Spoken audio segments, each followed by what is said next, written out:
Hey guys, welcome to Flowcast, a podcast by Flowout where we chat with successful entrepreneurs, freelancers, and other amazing professionals that are crushing it in their game.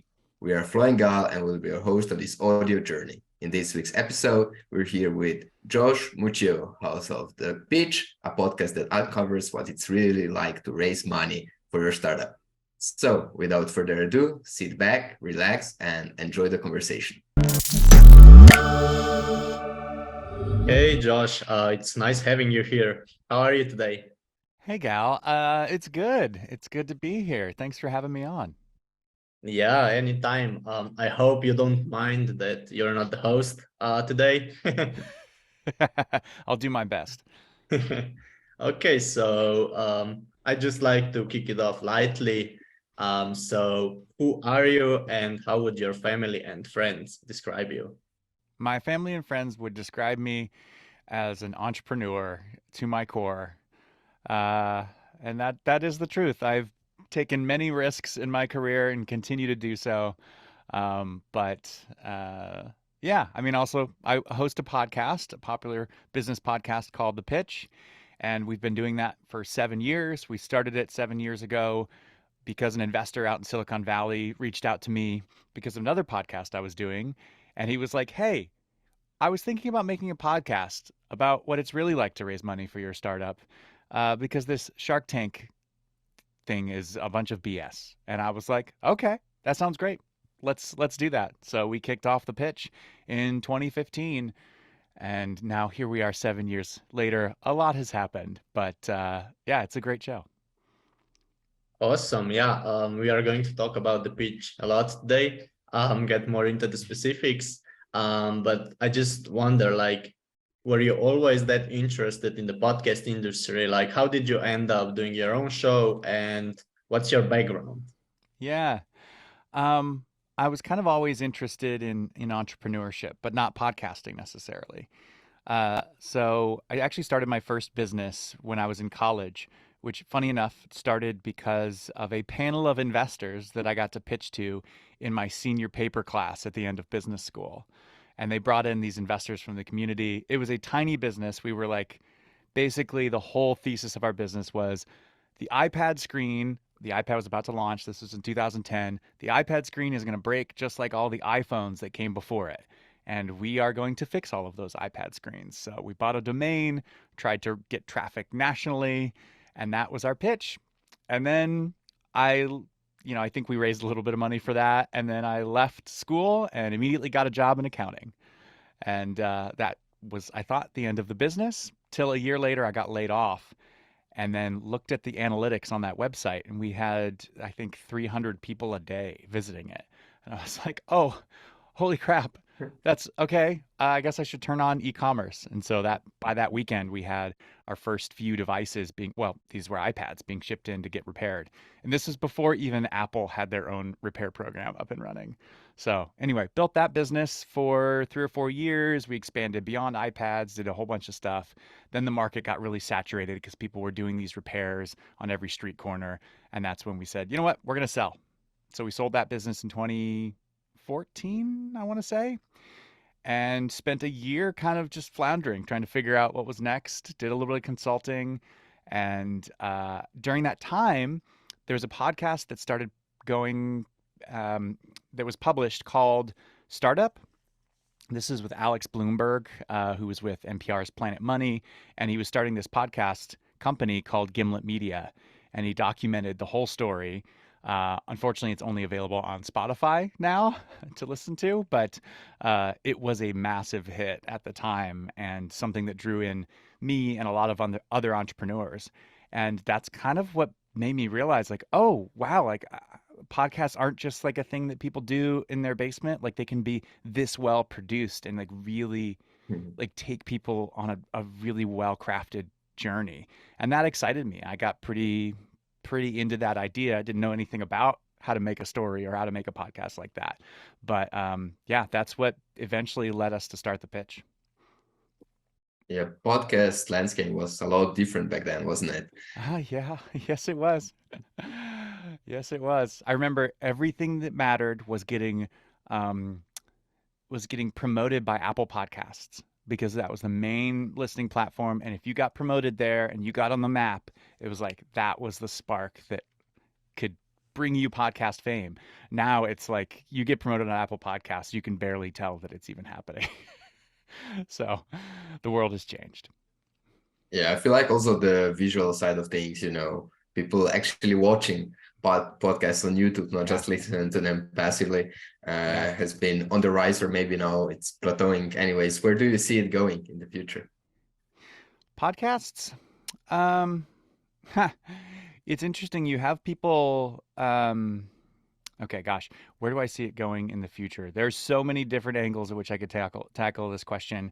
I think we're going to continue to see it consolidate, but I don't think the tech players are going to be buying as many podcasts anymore. I think that they realize that they don't have that proficiency anymore, and I think we're going to see some more media plays happening. So more media companies are going to buy up podcasts, companies that know how to monetize properties by selling ads, and like continuously engaging with a community, as opposed to like trying to take that community and extract value out of them for their tech platform, if that makes sense. So I think we're in some ways like it's kind of going back to what originally made podcasts great. And I think we're going to hopefully see some really big players that help the business and the economics of podcasts continue to succeed. Because where I've always thought podcasts excelled is in these like really niche topics where you can find a community with the 100 or 500 other people in the world that care about this topic. But inherently, when you have a really tiny niche, it's hard to monetize that. So I think we're seeing more businesses pop up like Acast. And there's another one. Oh gosh, what's that guy out of California? I forget his name. They're starting a magazine about independent podcasting. It was just announced this week, but they do a lot of. It's basically an ad marketplace that helps independent podcasters monetize their content. Yeah, I see. It makes perfect sense. And now to zoom in and roll back the time a bit, the pitch wasn't what it is today from the day one. Can you lead us through the origin story to the point where you are now? Yeah. So started it in 2015 with that podcaster or that investor out in Silicon Valley. Sheil Manat is his name. And he reached out to me and said, I want to start a podcast like Shark Tank. And so we did that. It was usually like him and his buddies in a room, and the way you'll think this is hilarious, but in the very beginning, we thought that investors were too busy to take the time to be on a podcast. So what we did instead is we used to take pitches from founders, and then we would cut their pitches into like little episodes, like 15 or 20-minute pitches, and we would send them to 3 or 4 investors, and then those investors would send their commentary back in a voice memo. So we had all these big name investors on back in the day, like Dave McClure was on, the guy out from Boulder, like, oh gosh, what was his name? We had all these big name investors on, and they just would, we never even talked to them. They would just send in their voice memos, and we'd pop it in at the end of the episode. And we did like 55 episodes of that kind of style of not in the room, not in person, um, just remote pitches. And nobody ever got investment. Like, never. Every conversation ended with, if I were to invest, I would want to know X, Y, and Z. And it drove me crazy because I was just like, find out X, Y, and Z and decide to invest. And so we were about ready to close up shop because we'd done this for about a year, done 55 episodes of it. And it was, I think we were getting between 5 and 10,000 downloads an episode, which was good. I mean, certainly like within the top percentile of podcasts in the world, but still, even then, we were not able to make enough money on ads to pay the bills, even just for me and my wife to be running this podcast. And so we were like, all right, let's try one last ditch effort. Let's try to bring everybody in person and record that way. And we did that. This was in October of 2016. We had 12 companies appear on the show and ended up having over $1 million committed to those companies. And it was that moment where we were like, oh, okay, wow, this is what we've been missing. And that's the season 1 of the pitch, actually. If you go listen back, we got rid of all the other episodes, the Okay. 55 that nobody ever got investment. And the first season now in the feed is that first pitch event where we had over 1 million committed. And that's what we took to Gimlet Media and said, hey, we're the pitch where real founders get real money from real investors on our show.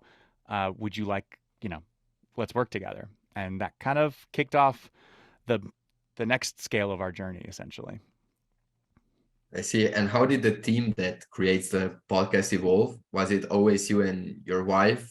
Are you still only the pair of you that's doing it? Um, it was me and my wife and Sheil Manat, that investor, in the Mhm. beginning. And then once we joined Gimlet in the spring of 2017, so after that big season where we recorded in person, and they technically bought our show and bought all the IP and everything, took us in-house, and that's when we hired a team. So we hired, I think at the time before that we had we had an editor, and that was it. And then after that we had producers, a sound editor, a writer slash editor, so like editorial level, like across several shows, essentially like giving feedback on things. Alex Bloomberg was involved and helped edit our show, and he's the guy that had hosted the startup podcast. Like I looked up to that guy Mhm. immensely. So it was crazy just to be even in the room with him, let alone have him giving me feedback on my show. It was awesome. So yeah, over the years we've had ranged anywhere from I think we had up to 6 people working on the show at one point in time. But yeah, and today we've got basically 5 people working on the show full time. All right, I see. And obviously the pitch is immensely popular, but maybe for someone who hasn't listened to it, how would you describe the framework of the episode? How does the pitching work on the show? Yeah. So the pitch starts with what you'd expect, like an opening presentation from a founder saying, here's who I am, here's what we're doing, here's my backstory, and here's why the business is going to take off. And then they end by saying, I'm raising $1 million to take this thing to the moon or whatever.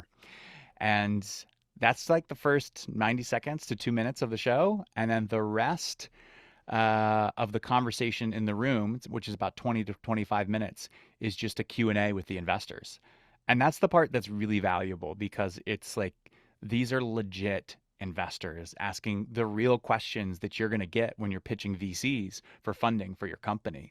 Stuff like, how are you actually going to build this into a big business? Like, how big is the market? What makes you different from the competition? Right. And like they dive in deep. They technically, the way our recording events are structured, the investors have up to an hour to, ask the founder questions. And then we, after the fact, cut that down into like 20 to 25 minutes of the most interesting um, content. And so then that's essentially the first half of the show. That 90-second opener and then the Q&A makes up the first 25 minutes of the show. And then you hear what happens after the pitch, like after everybody walked out of the room. So if there was a deal done in the room, um, we would then follow up with both the investor and the founder to be like, all right, did you guys meet up? Sometimes we'll actually like record those calls. Oftentimes we do record those calls and actually cover like what happened during due diligence, like what came up, were there any roadblocks, right? Did the check actually come through? Did they actually invest? And we tell essentially the true story, like as true as we can get access to, story of how funding happens for these companies. And that's an episode of The Pitch. Wow, yeah, that's awesome framework actually. I think it's really different, right, than other business podcasts. But Yeah. do you know of any other podcast that's doing similar thing, or are you actually the very unique one in that space? Um, I'm sure that there has to be another podcast that's trying to do something similar to us. I have not heard of any that have come close to sounding like ours.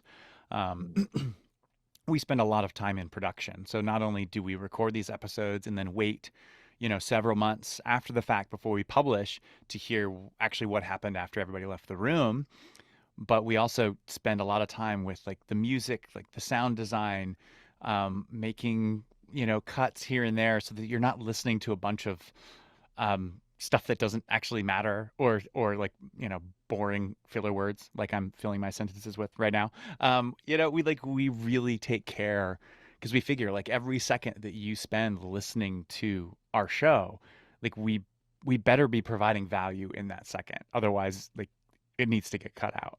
So it's a pretty rigorous process. It takes us about, I would say as a team, about between 100 and 120 hours combined to produce an episode of our show. That might actually be on the low side when you think about it, but yeah, it's a lot. Yeah, these numbers are like hard to imagine even for Yeah, someone just starting out. yeah. Oh, we But do actually. yeah, I forgot about this. We do have a Russian podcast yeah. that I can't even pronounce the name of, but there's a Russian version of the pitch, and then we might be doing something in German. We might actually end up either franchising or doing some sort of syndicated opportunity where they're translating our episodes into German as well. So lots of a couple spin-offs in the works.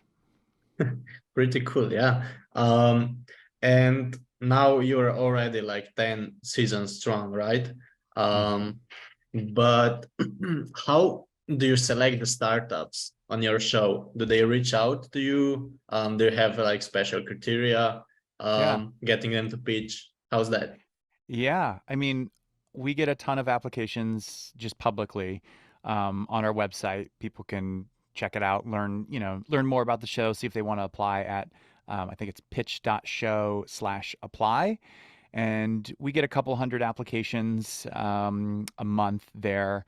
And so we take those pretty seriously. Like the way our application queue works is we just like take people's decks. We're just like throw your deck in this form, and we're gonna look over it. We just figure like we want it to be. We don't want founders to have to take a lot of time to apply to our show. So just upload your deck. We'll take a look at that, and then we connect with those founders. And then we also just leverage our network of VCs and past founders we've worked with on the show. Past founders on the show actually provide the best recommendations we're finding these days because they know they've been through it. They understand what level you have to be as an entrepreneur to pitch the investors on our show. And so we really lean in when a past founder on our show recommends someone. So I would say a majority of our founders that end up on the show come from recommendations from past founders. But we do have 4 or 5 companies on every season that just publicly, reach out to us through that application form. Yeah, great. And for someone that never pitched, I guess the part of pitching directly to a couple of investors in the studio sounds intimidating. It is. uh, but the Q&A session after that even more, I guess.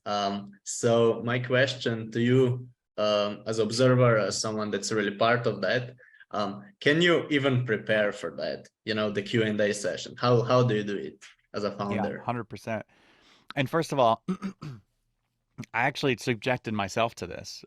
Last year, we pitched on our own show, episode 101, and it's it's hard for me to listen to because I at one point I started crying during the pitch. So, yeah, people shed tears on the show, even me, and it was pretty nerve-wracking. Um, Also because I didn't prepare for it. I wasn't planning on it. It was like a last minute, okay, we're gonna do it. We're just gonna pitch on our own show. So anyway, that's worth listening to, episode 101, if you want to hear me try my hand at pitching. Um, but I think advice to founders, how do you prepare for something like that? And there's really nothing that can replicate pitching on our show like pitching other investors, just putting in the reps. Because while like I could help you, during a couple calls, like come up with a good 90-second opener on our show, like a really compelling elevator pitch. What really matters for closing a deal with investors is how you handle the Q&A. Like investors are really trying to figure out, like, are you the type of founder, the type of leader who sees the market for what it is and like really has a competitive edge that's going to allow you to succeed where everyone else has failed? Like, they need to see you, not just your company, as like an outlier in your space. And so you have to be really prolific. Like, you really have to know your market inside and out and know why you're different. Not even like from an ego perspective, we're better than everybody else, but just from a like true nuanced understanding of your customer. And the way to communicate that to investors comes from spending lots of time with your customers, developing a truly great product, and then doing the reps with VCs. Like, the founders that do the best on our show have pitched hundreds of times to investors. And it's not just like the pitch itself, it's like, how do you react to their questions? When an investor asks, this hard question you haven't heard before, like, you kind of have to understand the intent behind it. Like, even though they might not communicate their question well, like, you need to think like an investor in how you answer questions. And there's really not much you can do to learn that stuff except by pitching investors. So I know that's like not the easy road, but it's the truth for anybody who wants to raise venture. Is the day of the recording the first time you hear the pitch, or do you hop on the call with the founders before to listen to them? Do you maybe even give them advice beforehand? Yeah, we work with them very closely, actually. Hmm. Um, so we have a team that handles like the inbound. So we hear their pitches. A founder that pitches on our show ends up pitching probably two or three members of the team, Hmm. and then pitching me kind of in the end. And then once we've like invited them to come on the show, we send them a bunch of resources, past episodes to listen to, like what we would advise them to do with their pitch. And then I'll spend usually a half hour with each founder kind of crafting that 90-second opener and just doing whatever I can to kind of empower them to, I mean, in essence, like, my advice to founders is like, if you're coming on our show, like, I'm not going to be in the room. Like, none of our producers are in the room. Like, it's truly up to the founder to lead the conversation and to know Hmm. when investors are asking a line of questioning that is not productive, right? That is like, Yeah. almost like a sign that like that investor is not going to invest, and learning how to at times like redirect and control the narrative as a founder who knows the pitfalls and knows what is a productive conversation for their business. And that's really hard to do, especially when there's 4 or 5 investors in the room. But I always try to empower founders by saying, like, hey, you're the expert in the room. These VCs, they're like great at analyzing businesses, sensing patterns between different industries and what's worked in the past. But other than that, they're just looking for like something special in a founder, and a founder that can teach them something they didn't know already. So if you can come in and be that leader and teach the investors, you're going to have a better chance at closing a deal than someone who's looking to the investors as having all the expertise. Do you feel like through episodes and even through seasons, are the founders getting better and better at this? Do you maybe even have some data if they're, through the seasons, are there more investments? Yes. We're like right in the middle of that shift, because Okay. last year we bought our show back from Spotify, took it independent, and at the same time launched our own fund that now Hmm. co-invests alongside the investors on our show. And since we've launched the fund, our deal flow for the show has gotten better.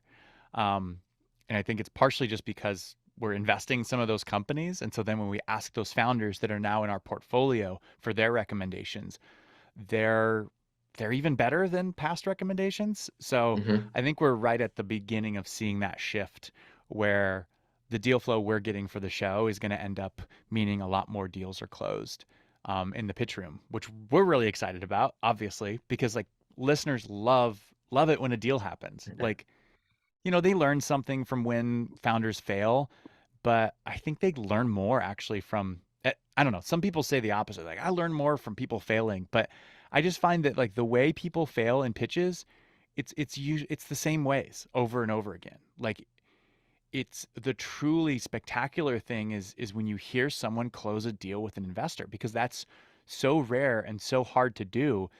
when it happens, it's so specific to what makes that founder and that business special. That's the like truly special thing that you've uncovered. Whereas the failed pitches all kind of feel the same to me. So I think we're going to see upwards of 50% of the companies on our show, if not more, get funding at the end of the day. Right now, we're at about 35% in aggregate for everything we've done up to this point. But that's 35% like in the bank, not like committed on the Mhm. show and then fell through. That's like 35% committed on the show and then also followed through and invested money in the bank. I feel like that's already like a great data point, and like the 50% benchmark would be something incredible. Yes. Now that you've heard like hundreds of pitches, could you point out some common mistakes that these Oh, founders yeah. make? Yeah. Um, Common mistakes. Founders tend to think too granular about their company. Like this is like pretty basic stuff when you want to just talk about the features and like what kind of makes your product different. But really like investors want to know what makes your customer and the way you address their needs different. So it's less about the features and more about obviously the problem that you're solving, but even more so like having a strong thesis on the market and being able to say the last 5-10 years have been about X company and Y company coming together and like building a platform or whatever, but the next 10 years are going to be defined by decentralization or aggregate, like whatever, like making a pitch that's like bigger than just your product, that talks about more about how you fit in the marketplace and where the market is changing and shifting. Because investors like love to have thesis. They love to have a thesis about every type of business in the world.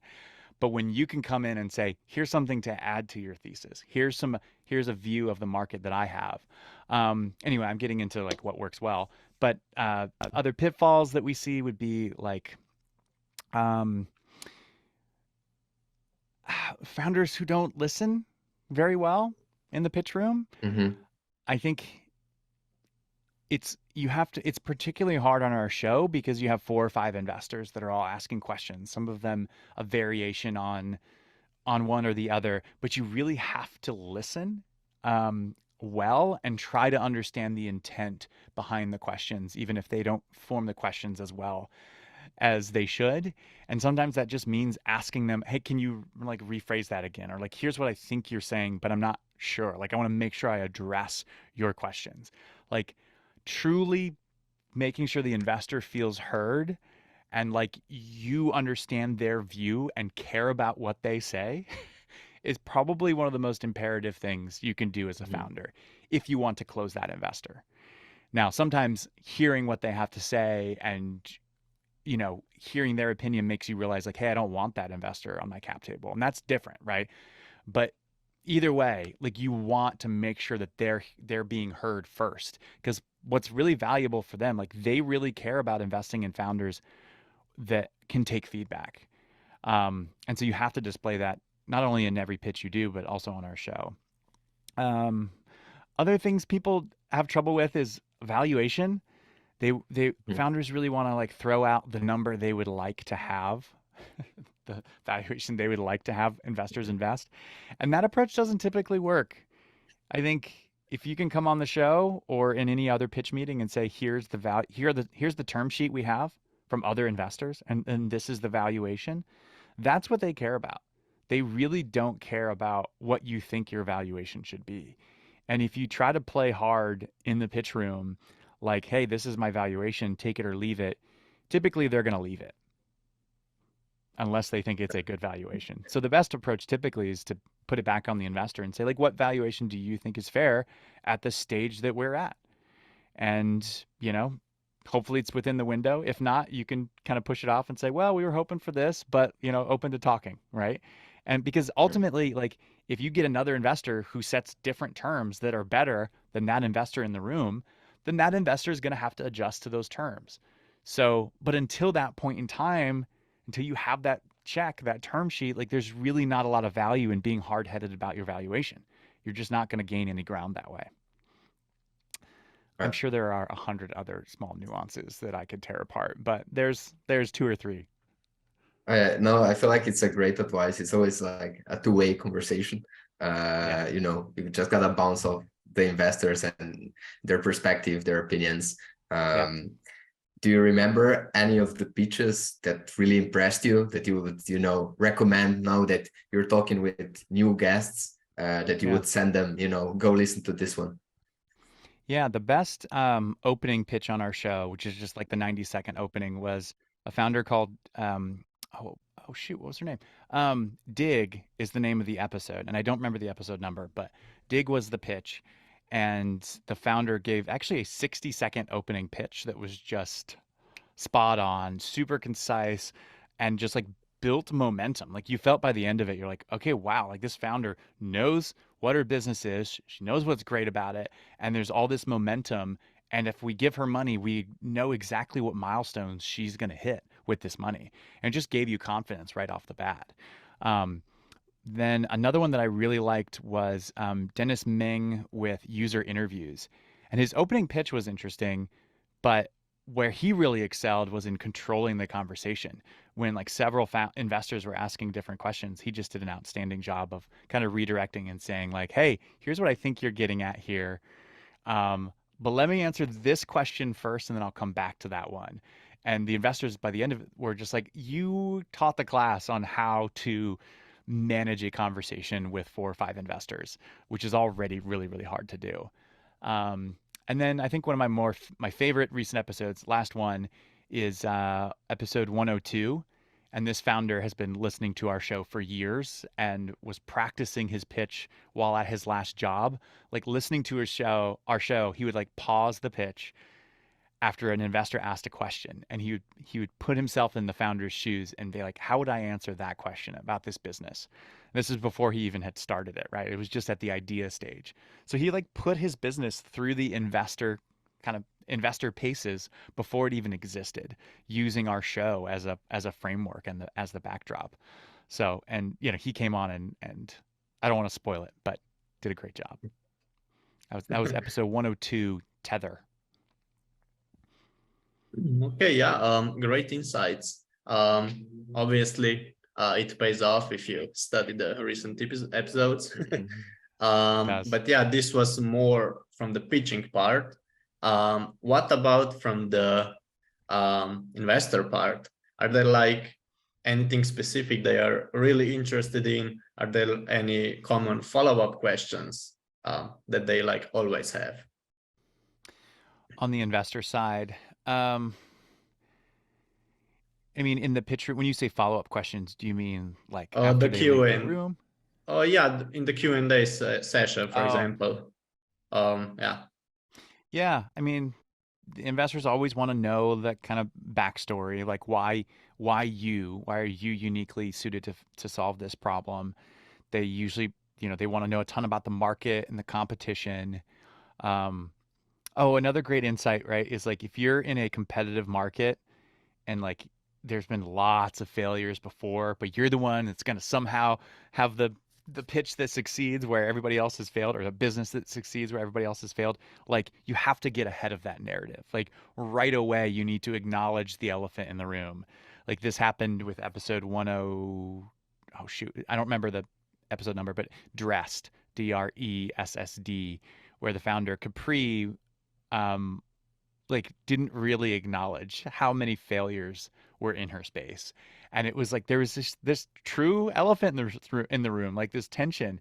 And then, once she addressed it, she like maybe addressed it a little bit, like, but she would have been better off saying that right away, like in her opening pitch. Like now I know, peer-to-peer clothing rental has been like an absolute disaster for years. Like these are all the companies that have failed. List them off and then be like, but why have they failed? I can tell you why each one of them has failed, and that's why our business is going to succeed where we've learned from those mistakes. And here's what's unique about us, right? And it would be the same answer whether you set it up top or in the middle of the pitch. But by saying it up top, the investors think, okay, this is a founder that knows her shit, like knows what she's doing, what's going to make it succeed, and it establishes trust right off the bat. And basically all you're doing is thinking like an investor and just getting ahead of the questions you know they're going to ask. So, I mean, those are like the critical ones, really. Um, I mean, of course, investors are going to ask questions about the product to make sure they understand it, but typically that's just like a bridge you have to cross. Like more important is the conversation about the market, the competition, where others have failed, what makes you unique, and why um, you as a founder are the one that's going to be able to execute over a 10-year period of time, right? Like that's the bet they're making, is that you're going to be able to last when, through thick and thin, when other companies fold, you're going to find a way to make it work. Um, so yeah, hopefully that gives a few guidelines. Yeah, this is some great advice for all the founders that are listening. Um, one thing that I was also wondering, did you ever have like second time pitching, like a returnee that that wasn't successful the first time, and then they came back like 6 months later or something like that, or We have it not doesn't done that. happen? We have not done that. We've had a couple opportunities, in fact, this year where founders have said, "Hey, I want to come back on the show." And um, not to say that we wouldn't ever do it, but there was these opportunities weren't compelling enough to make the exception. Um, it, and our going thinking is just like we'd have to really feel like something would be different this time around. Otherwise, we're going to give somebody else the opportunity. We only have 24 of these episodes a year currently, and so it's a really valuable opportunity. In some ways, our thinking is like we already gave this founder an opportunity and they didn't capitalize on it. So and the thing is too, like our investors are super early stage investors, so they're going to invest early or not at all. So when you come in later and you're like, we've de-risked the business, well, that's going to come with a higher price tag. And so, like, let's say your pitch is better, they probably still won't invest because the valuation is going to be out of their range. So that's why we haven't done that. Yeah, that's completely understandable.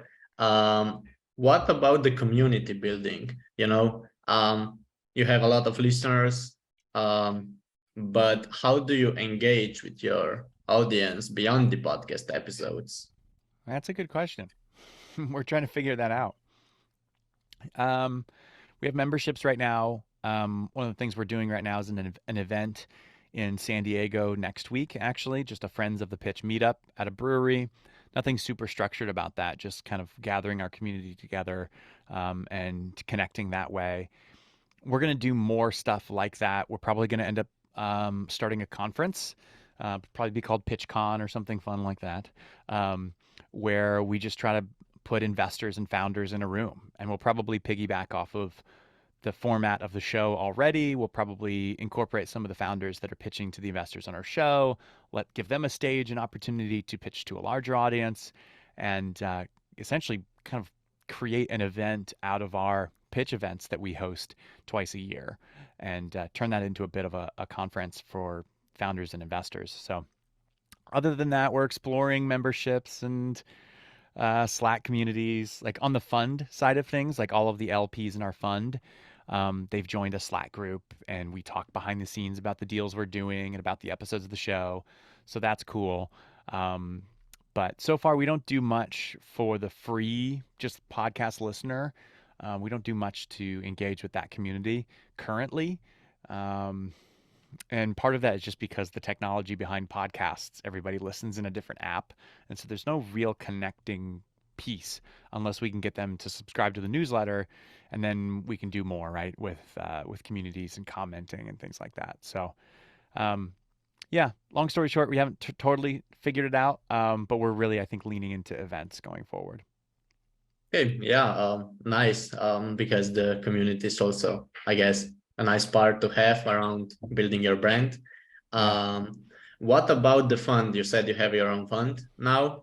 Can a normal person invest into it, or is it more secluded? How's that?